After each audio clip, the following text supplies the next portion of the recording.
Hey everybody, it's Mark Patterson. I'm back again with another great episode of Finding Your Summit, all about people overcoming adversity and finding their way. And once again, I've got another amazing, inspiring guest, and I'm really jacked up to have on the pod. His name is Ed Rush. But before we get there, let me remind you once again that if you want more info about what's going on with me, about my life, trying to get out there and speak, these days it's harder than ever just because of the quarantine that's had everyone in the planet shut down. But you can see more about what's going on with my speaking gigs. Also, there's a blog I continue to update all the time. I am going to Mount Everest next year. It didn't cancel on me. The way I framed it up, it got postponed. So exactly 1 year. The pod is being done now on the 14th of April. And so I will be over there hiking in 2021. I'm very jacked up to do that. And as always, please go in and give us a ratings and review. It's all about popularity because I want to make sure that everybody on the planet is aware of these podcasts I do. It's not about me. It's about the very inspirational people that I have on the pod, like this guy today, Ed Rush, who's a he is a CEO, consultant, a speaker, and author. And the best part of all this is he's a fighter pilot. So let's welcome in Ed. Ed, how you doing? Mark Patterson, what's up, man? Hey, good to be on the show. I have to tell you, I know that you are a go-getter. So this morning I woke up at 4 o'clock in the morning. I did 100 sit-ups, 100 pull-ups, 100 push-ups. I went downstairs, ate breakfast that consisted of a bowl of nuts and bolts, a little bit of goat milk in there. And then I went for a 21-mile run in nothing other than my baseball metal cleats and an athletic supporter. And I feel like now I'm finally ready to meet with you, the man. I bet your morning routine, by the way, you did more than that. I was just kind of playing around. Well, I did do more than that because in addition to doing those exact same things, I also threw pine cones into my 7 Summit smoothie, threw a cape on my back, and jumped up in the air. So anyways, not that you have to outdo that. I have no pine cones. It's Southern California, man, but maybe palm branches tomorrow, I guess, into the smoothie might work. Hey, whatever works, man. Just as long as you're pushing forward, always, reaching for the stars. So, all the things that I was looking, and you're a fighter pilot, the Top Gun program. And I remember back in the day when I was growing up, I had the very good fortune to be recruited by a number of different colleges. One of those was the Air Force Academy. And I knew from me back in those days, I didn't have the maturity to go and really think about not only going to the Air Force Academy, going through basic training, then playing football, but really it's a 9-year commitment because you're committing to 5 years after that to go fly jets and everything. And looking back on it, I mean, I would have loved to have taken that life, but I just wasn't mature enough. I just wanted to go play at a big time football school at the University of Washington and be in a fraternity and do fun kid things at that time. And so that's what I did. But for you, I looked at your background, and there's one thing that, for sure that you have these qualities, which is vision, clarity, and mission. And I wanted to really understand, going back to when you were a kid, like, where did it really start to kick in? Oh man. I mean, for me, mission has been everything. I mean, I've trained myself for the most part to live without regret in just about every area of life, except for this one. My number one goal in life is to fulfill the calling that I feel like God's put me on this earth to do. And so I wake up in the morning with mission on my mind. That's why I think the military was such a good place for me. I mean, it wasn't always easy. I failed kindergarten. I don't like admitting that fact, frankly, but I mean, it's just a fact that I wasn't really the sharpest tool in the shed growing up. Got in trouble quite a bit. But I found my way into the Marine Corps, found my way into the cockpit of the F-18. So something went right. And yeah, mission was really, and still is really a big part of the driving focus behind my life. So who was that mentor then, right? Again, when we talk about mission, like, I guess for me, we talk about mentors, I don't think it's ever one person. It's a village, right? It takes a village to raise a kid. And during that village, my dad was certainly a pillar for me. My grandfather was a pillar. And as I kind of kept climbing the ladder, just different people in my life, when I got drafted by the Raiders, Al Davis certainly had an influence on me. My head coach, Don James, later become a Hall of Fame coach for us. But for you, like, who were those pillars that kind of got you where your mindset was, one day I want to fly F-18 and MiGs, all this kind of stuff, these crazy planes? Yeah, I mean, it's interesting. And it's interesting to think about, especially the way you described it with the multiple people who interface with your life at any given time. One of the first mentors in my life, and this is crazy when I think about this, was my mom. I was born into a national championship basketball run. My mom is in the Basketball Hall of Fame as a basketball coach. 1972, the year I was born, she was coaching a small Catholic university in Pennsylvania, their girls basketball team. And they were awful until my mom showed up. And the year she showed up, they went to the national championship. And the next year, they went to the national championship and won. And that was the year she was pregnant with me. She went on to win 3 national championships. They would do basketball games in Philadelphia where they would have 20,000 people watching the women's game, and then the men's game would play after. They'd have 1,500 people sitting there watching the men's game. That's how impactful her little team at Immaculata College was. So it's interesting. I grew up on team buses. I grew up around champions. There were more coaches that came from her teams that went off and coached in Division I women's basketball. It's insane. And so winning was like a really important part of my life growing up. And then another mentor of mine was my dad. My dad was a referee in the NBA. By the way, yeah, my mom was basketball. My dad was a referee in the NBA, and I was awful at basketball. It was not even close to being my sport. I was a baseball player in college, which is fairly ironic. But my dad was my coach, and probably similar to you. I mean, Little League, my first year in Little League, I had this coach that was just the worst coach I had in my life when I was 6 years old. And my dad was standing with a friend of his, another NBA referee, a guy named Daryl Garrettson. And he looked at him and he said, "What's the deal with this coach?" And Daryl looks at my dad and says, "That's your fault, because the best coach in this team is standing on the sidelines." And my dad, for the next about 8 years, ended up coaching me and teaching me the importance of teamwork and, hard work and diligence and discipline and the meaning of a good win. And then when I went off to high school, my dad sort of let that go and let my other teachers and trainers coach me. And then I went in the Marine Corps and had this amazing group of mentors, starting with drill instructors who I thought hated me, but I found out later on that they were training me to live. Like, they were teaching me not to die, And then I had flight instructors who I thought hated me. And I found out they didn't hate me. They loved me to the point at which they weren't going to let me make mistakes.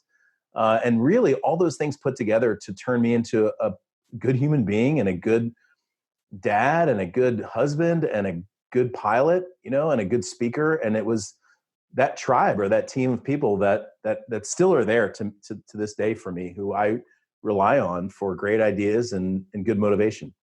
Yeah, I think that when you're talking about team sports, that's something obviously I have a huge affiliation with based on my background. And when you get into team sports, it's really learning the whole idea around discipline, right? And what a lot of people don't understand is about tough love. And tough love it's not about being abusive with tough love, but tough love can push people to heights that they never thought they could get to. And at the same time, and making sure there's attention to detail and that you're following the rules in a certain way so that you're getting the job done. And when you're talking about getting into as a pilot, right? A lot of times there's just no margin for error. And I can only imagine when you're out there flying around in your Top Gun school and you're in San Diego and you're trying to land on a flippin' aircraft carrier, right? So I'm sure you must have had, some scary moments in your time where this happened, where you had to rely on the instincts and the training skills that you'd been given over a period of time. Yeah, I mean, the interesting thing about flying airplanes, and it's true for life, is it's not so much not making mistakes. Pilots by no means are not flawless. It's just what you do with those mistakes. And I think most pilots would admit that every flight is a constant adjustment. I mean, every little move, when you're dogfighting, for example, you're turning at about 60 degrees per second. Every single move, every twitch requires a second adjustment after that. I'll take you back to, for example, my first night carrier landing. Every pilot in the Marine Corps, the Navy, because we fly off aircraft carriers, at the end of our training, which is usually about 3 years long, we go to the aircraft carrier, do our day carrier landings, and then we go to the carrier again and do our night carrier landings. Well, there's a bunch of countries that land on aircraft carriers: India, China, Japan, just to name a few, England. But the only country that does it at night is the United States of America. We've got 11 to 12 super carriers that that are all around the world at any given time, pretty badass machines, and you have to be able to land on that thing at night. And landing during the day gets pretty routine. I mean, nothing gets routine around the carrier, but you could define it as routine. Landing at night is nuts. It's like, I don't know why anyone would do that. And what makes it worse is when you do it for the first time in training, you're all alone. Normally you have a trainer in your back seat, but on this particular first try, you're all alone. And so I went to do my first night carrier landing. It was back in 1999. Actually, I remember the exact date, July 25th, 1999. I live in San Diego here now. I was off the coast of San Diego. You can see the ocean from my house right here. I was about 100 miles southwest of here, landing on an aircraft carrier called the USS Stennis, which incidentally is parked right downtown right now. And when we do our landings, we line up behind the aircraft carrier about 15 miles, descend through the clouds to end up at a point about 300 feet above the water and about 3/4 of a mile behind the aircraft carrier to that spot that you've seen on TV or movies where they call the ball. This is where you switch to a visual landing and you take it in and land on the carrier, or hope that you land on the carrier. This particular night, I lined up at 15 miles, and it was a beautiful night. The moon was out, the stars were out. Everything was pretty amazing except for one thing. Starting at about 600 feet above the water and ending at about 1,200 feet above the water was a really thick overcast cloud layer. And that cloud layer would be the source of a pretty significant problem for me that night. It shouldn't have been. I trained for years to land on that carrier at night through the clouds using my instruments on a simulator over and over and over, drilling. But that particular night, as I descended into the clouds at about 250 miles an hour and at about 1,200 feet above the water, a condition came upon me which can only be described as vertigo. If I was to define vertigo in a room like I'm standing right now, vertigo would be blindfolded, spin you around about 20 times and stop. That very dizzy, disoriented feeling, that's vertigo. And vertigo can kill you in an airplane, but in a situation like standing in a room like we are right now, it's just nauseating. And so as I descended into the clouds, what I felt is a gentle rolling sensation to the left. What every pilot does when they feel their airplane turning to the left is you start to go to the right. As I started to go to the right, I looked up at my heads-up display, my primary instrument that tells me if I'm climbing, descending, turning right, or turning left. And according to that instrument, I'm flying perfectly straight and level. Now, the sensation now picks up harder to the left as I go to move my airplane to the right. I look up again at my heads-up display, and at least according to that instrument, which I'm pretty sure is broken at this point, I'm flying straight and level. Now, at this point, the rolling sensation picks up so hard that in my mind, what I see is an airplane that is in a tight spiral now in the clouds. At any moment, I expect the clouds to go away, to see the ocean, to slam into the ocean, and at 24 years old, to die in a $40 million airplane on an accident that was totally my fault. And as I go to violently now move my control stick to the right to recover this airplane that I think is in a left-hand spin, I hear this voice in the cockpit. It's not an out loud voice. It's just the voice of training. And that voice said 3 words, which I had been taught by my instructor, who had been taught by his instructor, who had been taught by her instructor, all the way back to the beginning of instrumented flight. And those 3 words, every pilot's taught these 3 words. It just goes, trust your instruments. Trust your instruments. That was the voice that I heard in the cockpit. And so in the cockpit, I'm faced with a decision. I could trust myself, or I could trust my instruments. I could trust everything I knew to be true that day. I was positive I was in a left-hand turn. Or I could trust my training. And I trusted my training that night, and it made all the difference in the world. I broke out of the clouds at 600 feet, saw the back of the aircraft carrier, realized I'm alive. That felt pretty good. Then I realized I had to land on this thing. That didn't feel all that good. I executed the failing kindergarten version of the landing that night, but it didn't matter. I landed. And as I rolled out of the end of the aircraft carrier, I breathed this big sigh of relief and realized that I was alive. Now, I'd love to tell you I was alive because I was the second coming of Iceman, Val Kilmer from Top Gun. But the truth is I'm alive because of a really great idea taken into implementation. And the truth is I'm alive because of training. You know, we were talking about just the pure discipline of just getting it done. Sometimes training is just nothing more than repetition. And I told in that story over and over and over and over and over again. I drilled and drilled and drilled and had instructors throw every possible emergency scenario at me over and over and over again. And I thought they were just being jerks. I mean, I would get out of the simulator and think, man, that guy must hate me. But what I realized, he didn't hate me. He actually liked me a lot, even maybe to the point of love. And the fact that these guys know, these trainers know, you're going to be in a situation where a single decision can mean the difference between you living or dying. And I took that lesson with me and just realized everything in life is about discipline.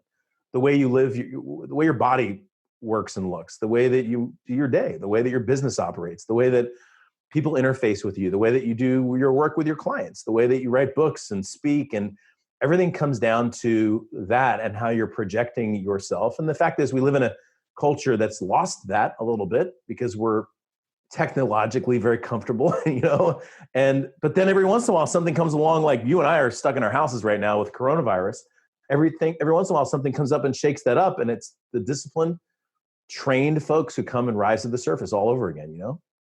Now, I love that. I love that story, and there's a lot of parallels in there. I believe that's what JFK Jr. passed away, many years ago now, when he was flying over to Martha's Vineyard, and he got vertigo, and just like you were talking about, he thought his plane was flying this way or that way. I don't think he was instrument rated, but when you get vertigo, like you said, it's like getting dizzy and you're in a spin, and so you don't know what if you're up or down or sideways or where you are. Well. And go ahead. If you, and this is interesting, I don't know anything I know about his crash, but I didn't study it from a safety perspective or anything, but I can tell you that when you fly out over the ocean, especially if the ocean's fairly calm, the stars actually reflect off of the ocean, and it gives you this parallax that for a moment, your brain thinks, man, I must be pointed directly up. And so there's a lot of pilots that actually push their airplanes down, thinking that the ocean they're looking at are actually stars. And I don't know if that's what happened to him. The point, though, is that's a good description of what life throws at you about every day. Every single day as an entrepreneur, business owner, a person who cares about their career. I mean, if you're out there trying to change the world, every single day, life's going to throw you something that makes you feel like you want to throw up for a second. And dude, you have two choices: roll up your sleeves and push straight through that pain, discomfort, to something great on the other side, or back off and live a life of mediocrity. And the good people that that are out there making changes, push through that stuff every single day, man. Well, look, to me, being average is easy. Anybody can do it. And it's going, like you said, to that extra level, that extra step is the hard work. And the thing about that, when you're talking about, trust your instruments, in my case, going back, just a quick story. I when I got to the University of Washington, I've told the story, this first part of the story before, where I was absolutely unprepared and overwhelmed. And it took me years and years and years. And I think the parallel in the story is that if you don't pay attention to detail, you're disciplined about your craft, and you train and you train and you train again, the one thing you don't know, there's no certainty that X is going to necessarily equal, Y on the other side. And all I knew, though, is that by training, being on the field, getting bigger, faster, stronger, working the 2-minute clock, that by the time I finally got in to the game, my redshirt junior year, we're playing Michigan, our first home game. I got my opportunity to start, and we get into a battle at home at Husky Stadium. We're down by 14 points going in the fourth quarter with 15 seconds left to go. We tied the game, and now we have the ball, and my number got called, and we executed everything just perfectly. And they threw a ball to me. I jumped up over the guy, caught it over his head, came down to the back of the end zone, game over. And it was amazing. But again, just like you, if I hadn't trained and trusted my instruments, and my instruments are literal, but they're all the things that you have to do to put yourself in the best position of success, then I would have never been there to have that moment. And everybody in life, and that's the whole thing here, Ed, everybody has their moments, right? And with you, it's such a great story about your I can't even imagine trying to land on an aircraft carrier.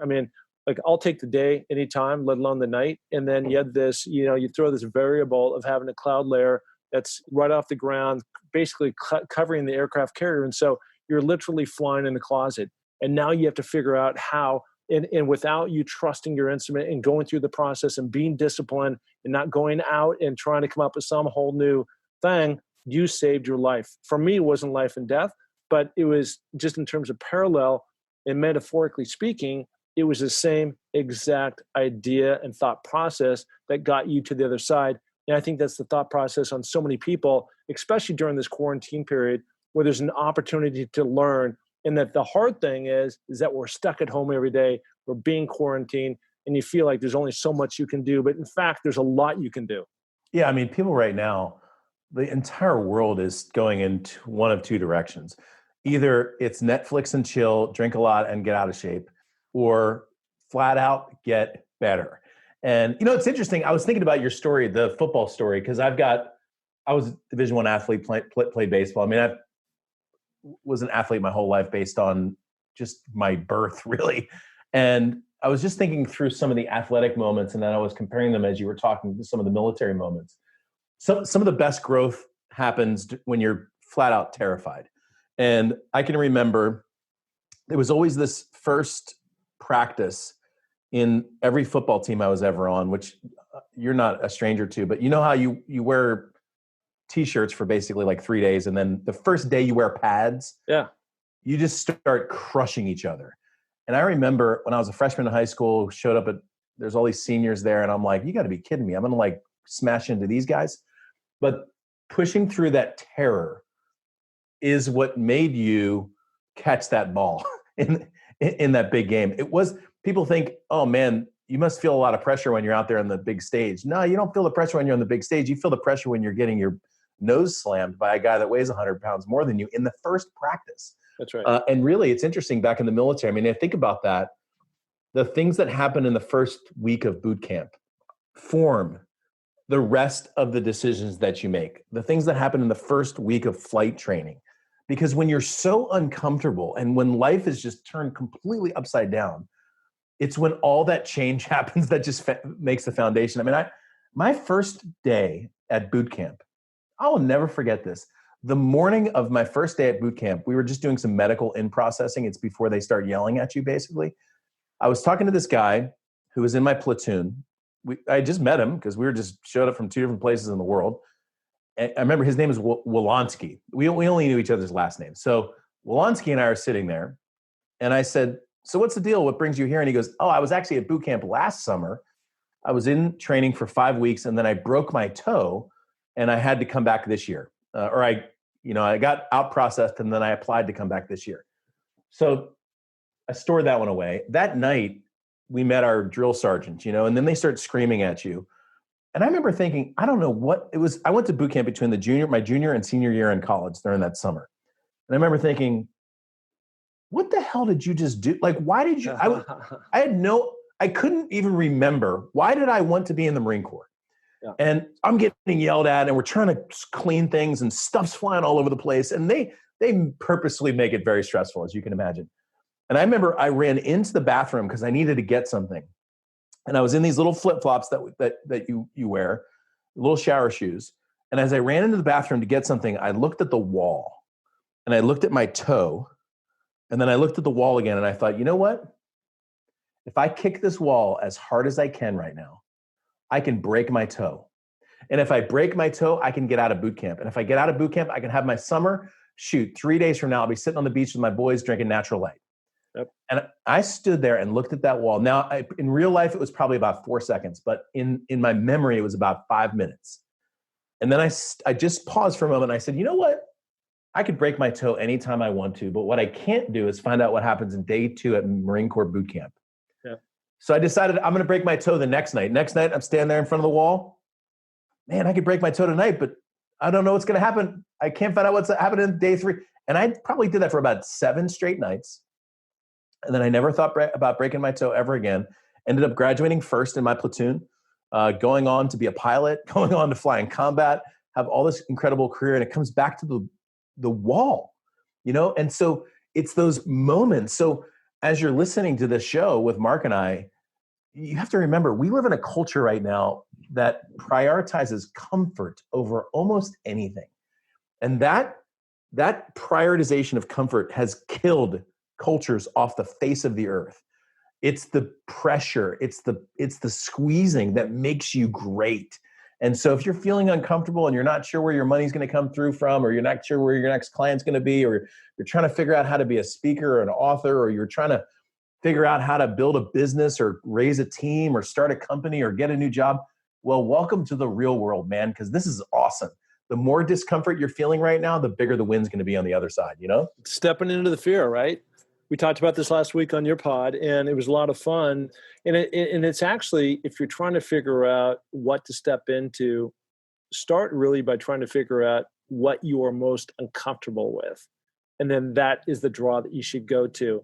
And, there's nothing great that's ever been achieved without a lot of hard work, a lot of discipline, because when you do make it to the other side and you're saying to yourself, I didn't break my toe, I didn't take the easy way out, I made it through training camp, and then something great happens, like what happened to you of being a not only did you graduate, but then you ultimately became a #1 instructor for the Top Gun program. You have that satisfaction of that you went through the war, you understood what that was all about, that sweat, that equity that you now can apply towards other things in life, which you've done a great job of transitioning from the military into other things in life. Yeah, I mean, not only that, but again, back to your game, Washington, Michigan game, that catching that ball wasn't hard. All the stuff leading up to it was, same with me. Flying in combat, frankly, was one of it was as easy of a flying mission as I had done, because we had trained to fly and fight against the biggest and baddest airplanes in the world. We had trained to fly and fight against the biggest and baddest surface-to-air systems in the world. I'm talking about missiles that can reach out over 100 miles. I mean, I'm talking about airplanes that can fly faster than the F-18, fly higher, shoot missiles farther. We trained to the worst-case scenario so that when we showed up in Iraq, dude, when I was in Iraq, there was nobody. There was no airplanes left. They were all out in the sand. There were no surface-to-air missile systems left. We killed those in about 3 days. We had pretty much domination of the skies, and the combat mission, which should have been my dangerous, by the way. That's when people are trying to shoot at you. That turned out to be some of the easiest flying I did because the training was a lot harder. It's like you wouldn't think about it that way, because when you watch the movies, it seems like that's the hard part, but it's not. Actually, the hard part is all that stuff that's happening early on.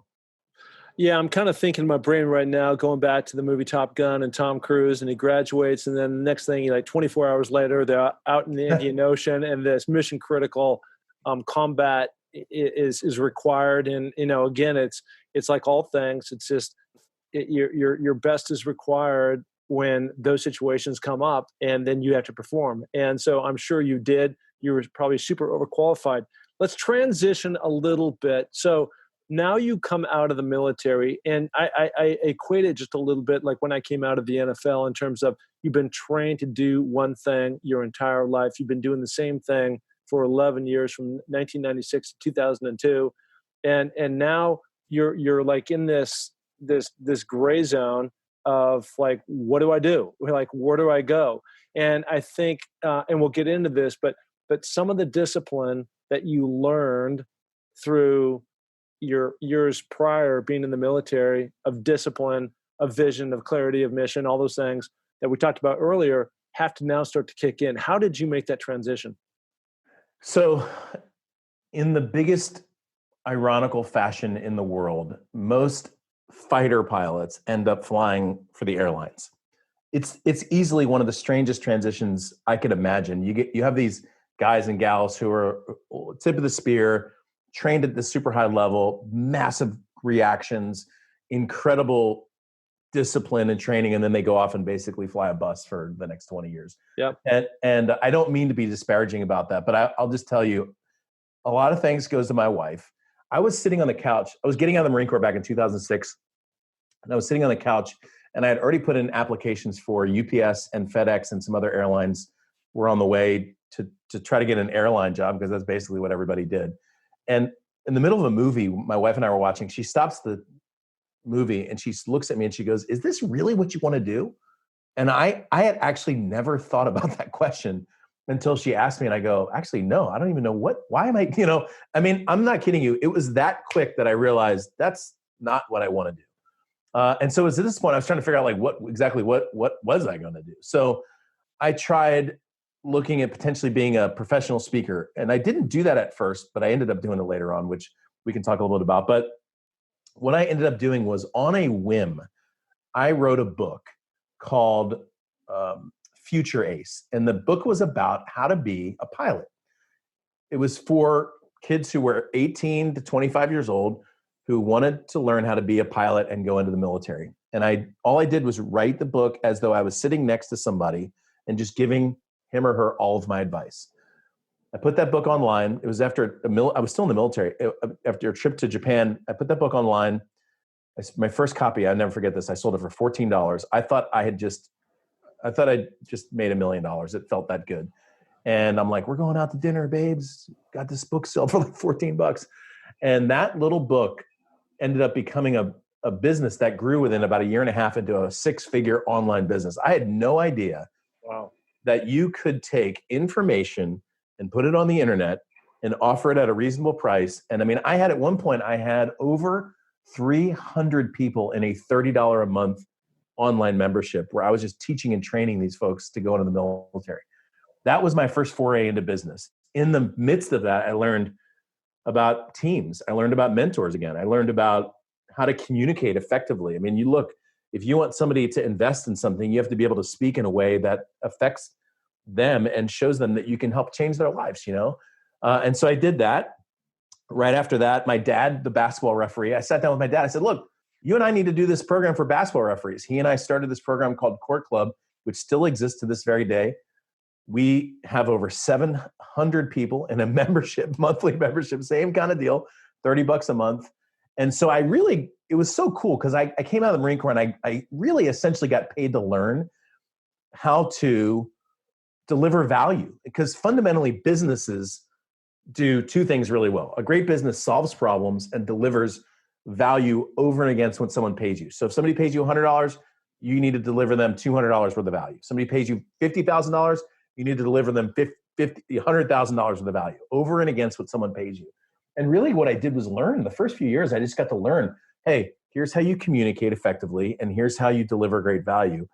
And then from that, the rest of the story is I just started telling people what I was doing.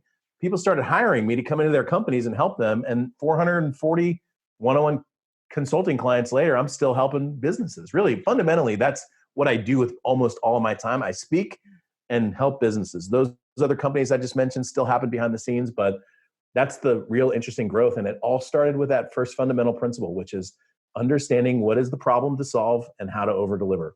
I think the other important lesson, at least for me, is not going into something that you have to have every single thing figured out, right? There's going to be a lot of green lights, but there's probably going to be a lot of red lights, and there's going to be some yellow, and you just got to figure out how you're going to navigate and get through those things and just push on and jump, right? So I've been ready, fire, aim my whole life. So I always equate this to a missile. For example, if you take a Sidewinder missile, which is the one that sits on the wingtips of an F-18. When you shoot a missile off of an airplane, let's say you're shooting at a MiG-29. It's an airplane I got to fight in a dogfight in training against the MiG-29 pilot. If you're shooting a MiG-29, let's say they're 2 miles away. Well, every missile first comes off of an airplane and it doesn't turn at all for usually about 300 yards. It just goes completely straight. And by the way, the reason for that is because we buy missiles from the lowest bidder. Okay, so we don't want it to turn. So it goes straight, and when the missile opens up its tracking system, inevitably the airplane that it's tracking has already moved. So the missile makes a big correction. So you always see the missile come straight and then make some huge turn. Yep. But it always overcorrects. Every missile is designed by its coding to overcorrect. It actually pulls lead ahead of the target, and then it begins to turn again. And so when you watch a Sidewinder missile, it actually moves. It's always turning on its way to the target, making smaller and smaller corrections as it gets closer, but it's always turning. Not to mention the fact that the airplane that you shot it at is probably turning too. So it's got these new adjustments to make. Well, look, in business, in life, in achieving your goals, two things happen. Number one, you never start the right way. You always start like some direction on the way, but it's never the right way. The second thing is the target begins to move, So Simultaneous to that. So I don't know any entrepreneurs who can look back 10 years and see anything but a zigzag. It's one of the reasons why being married to an entrepreneur is really difficult, because you're like, life completely changes and the market changes. And then all of a sudden, like, there's this virus out of nowhere, and you're like, wait a second, I didn't plan for this.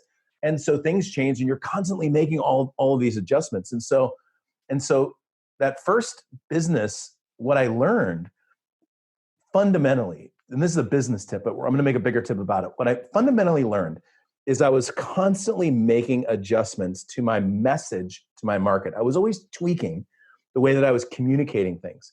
And at certain points, I was making big rudder adjustments to different markets. Like when I went from that one business to the other business.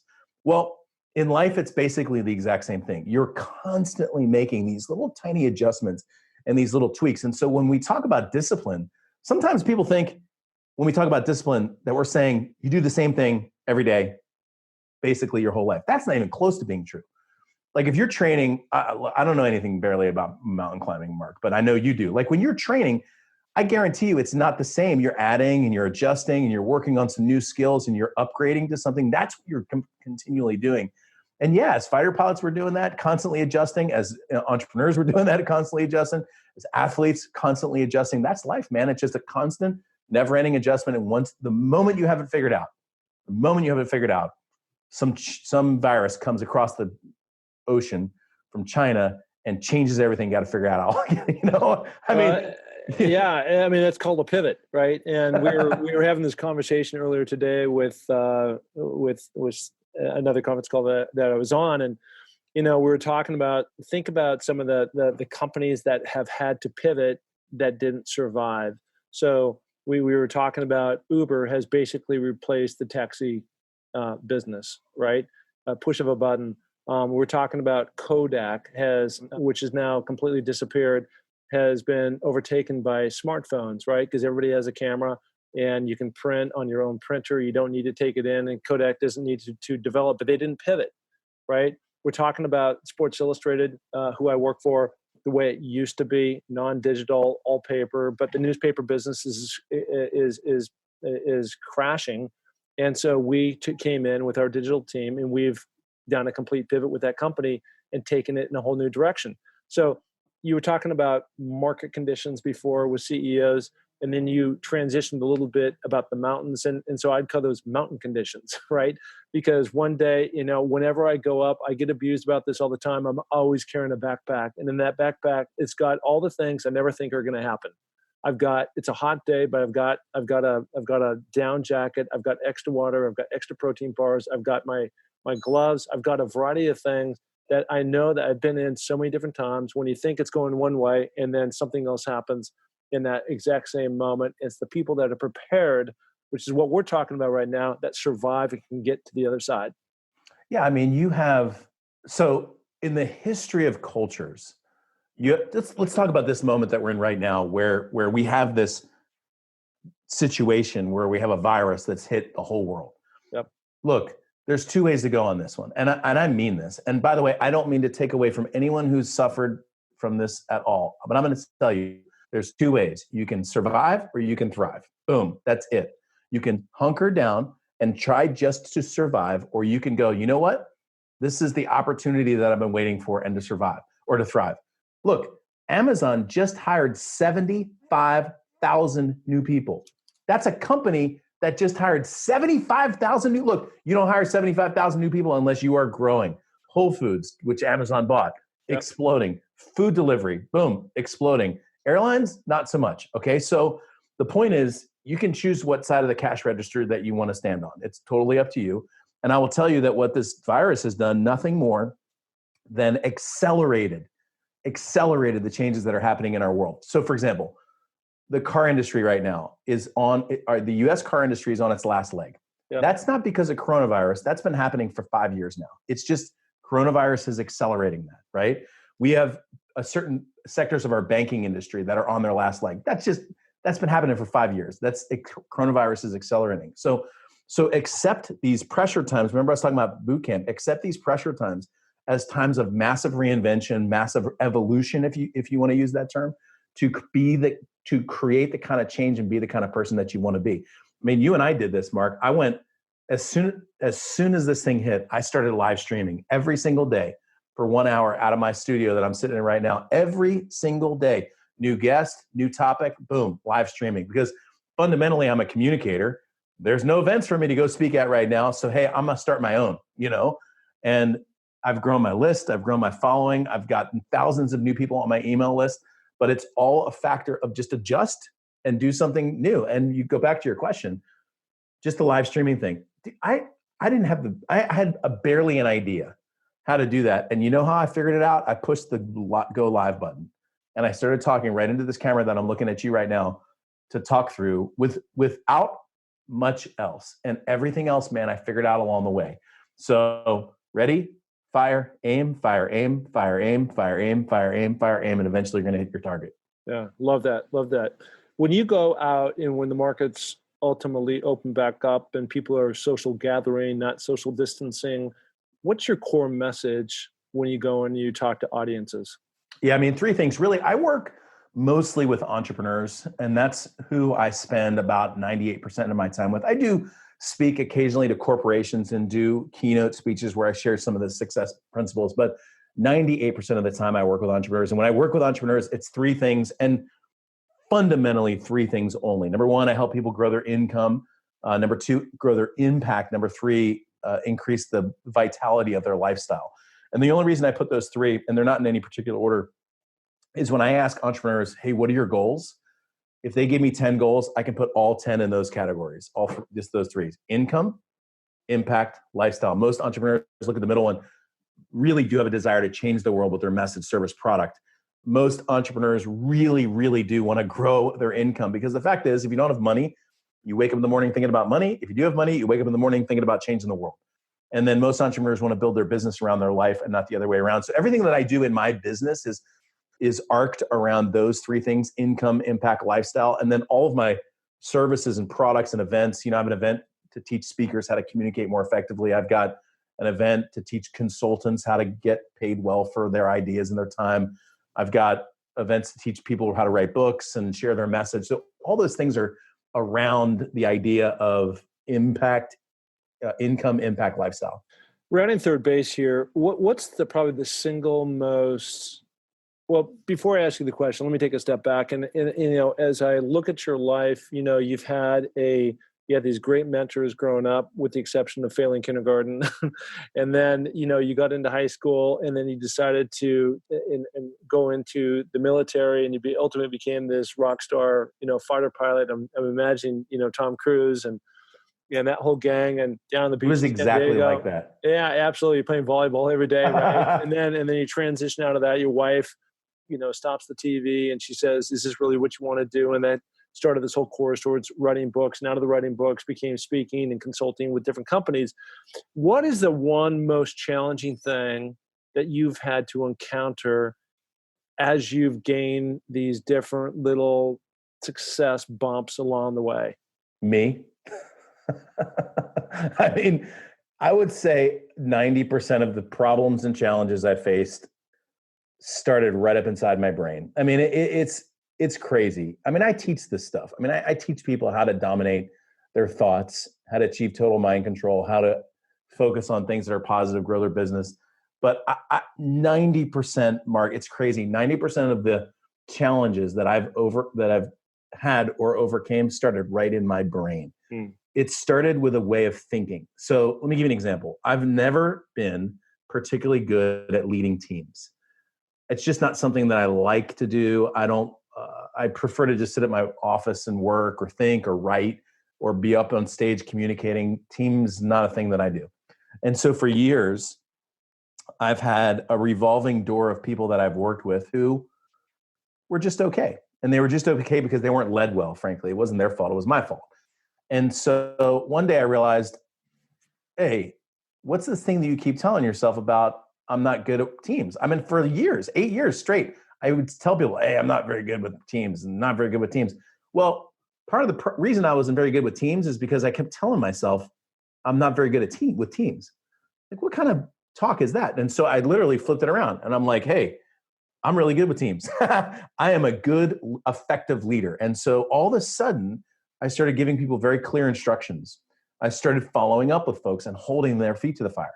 I started to realize if I wake up in the morning and I'm thinking about a team member that hasn't achieved the objectives that I want them to achieve, it's time to get on the phone now. I used to push that phone call off like months, procrastinate on it. I go, hey, I want to talk to you about this. Let's chat it through. Usually there's some misunderstanding between the both of us. Bam, they're back into it. And so that's just one example of many. My point though, is it always starts with a way of thinking. Like I used to tell myself, I'm not very good with remembering names.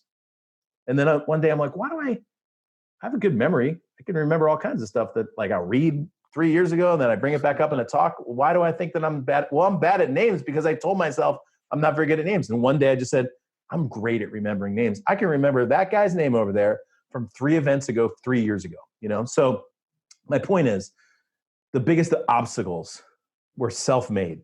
And truthfully, the biggest obstacles to this same day are self-made. It's constantly this onion that I'm trying to unpeel about the simple belief system, the way that you think about yourself is. I totally agree. Yeah. It's basically, there's two things in there. There's mindset and there's two, self-prophecy, right? And there's just, if you tell yourself you're dumb or you're not smart or you have a bad memory or you're not a very good athlete, that's who you're going to be. And it's just the opposite of that, of waking up every day and getting after that. I personally think that part of that formula to success, to changing that mindset, is not only writing those things down, but also filling your head full of other people with positive messages that go in. So, we talked about your morning routine. You ate some nuts and bolts and you did 100 push-ups, 100 sit-ups, and you did whatever else.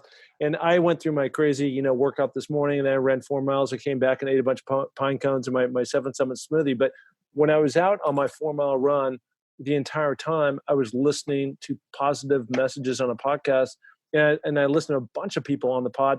But it's just a great way to learn and of other inspirational people. And it can be meditation or it can be a book. It doesn't have to be my way, but I think you have to fill your mind, junk in, junk out, good stuff in, good stuff out. No question. And that ultimately unlocks the key to success. Yeah. Two quick thoughts on that. If we have time, yeah. Do we have time? Yeah, of course. Absolutely. So the first one is a concept that I call purposeful intake, which is what you just described.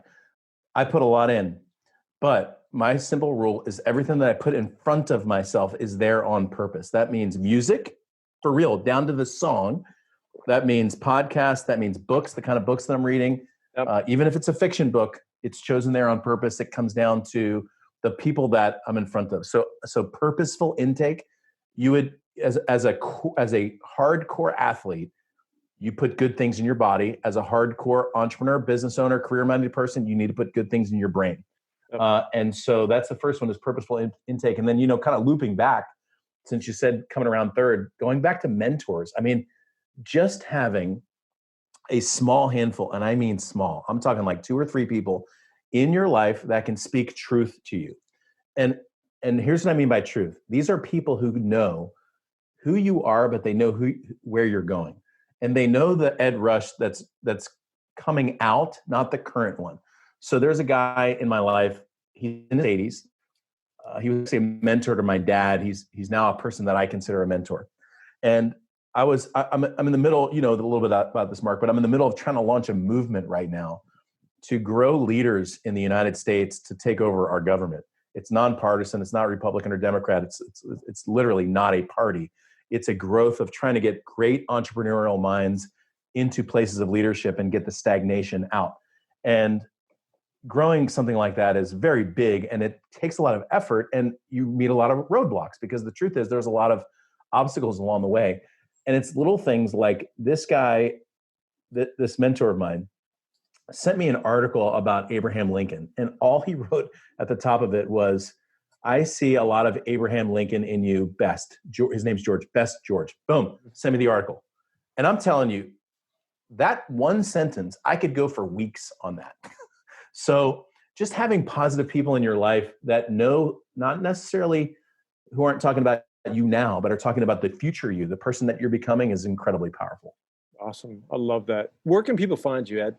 Best place for me, I'll give you 2 websites. edrush.com is home plate for me. When you go there, you can jump on there and subscribe to a series I'm doing right now called Ed Talks Live. These are my daily shows. At least they're daily during coronavirus bunker time. In fact, I had episode 12, man. I had this amazing guy who used to play in the NFL, climbing 6 of the 7 summits, senior vice president at Sports Illustrated, Mark Pattison. So at the very least, you need to go watch episode 12. But edrush.com is one. And then the other website I'll give you, just as easy as the first one, frankly, it's the easiest website you'll remember, is edrushbook.com. And at edrushbook.com, you'll get right to my 21-Day Miracle. That's my most popular book by far. It was Amazon's #1 business book. Sold almost 30,000 copies of that bad boy. And it's a book about changing your life in rapid time. So those are the two resources, edrush.com and edrushbook.com. Thanks for asking, man. Yeah, well, look, everybody needs a miracle, right? And especially right now, it's a major challenging time that we're all going through. And even if things are going okay, I mean, it's affecting so many people. There's the domino effect, and our hearts go out to those. And so I think if there's, again, using this as an opportunity, whether it's the miracle book or it's going online, trying to figure it out, surrounding yourself with mentors, as Ed was just talking about, filling your brain full of positive messages, figure it out, reach out. I'm always here. Ed's always around. Love to chat with people. So, I just really appreciate you sharing all your wisdom and your years of all these great things you've been doing, and hope to hear from you in the future. Love to have you back on the pod. Dude, it's an honor to be on the show. I have had a blast with the content that you've been providing. I think, what is it, like 150 some episodes already on this thing? So yeah. It's a real honor to be here, Mark. Thanks for inviting me, man. I appreciate it. Absolutely. All right. There he is, Ed Rush. Thank you so much.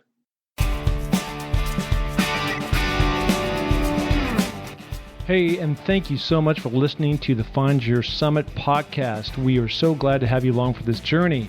And if you enjoy the show, please tell a friend, share it on iTunes, spread it to the planet. We're looking to broadcast this to every person that is out there because, as you know, everybody has their own summit that they're going after.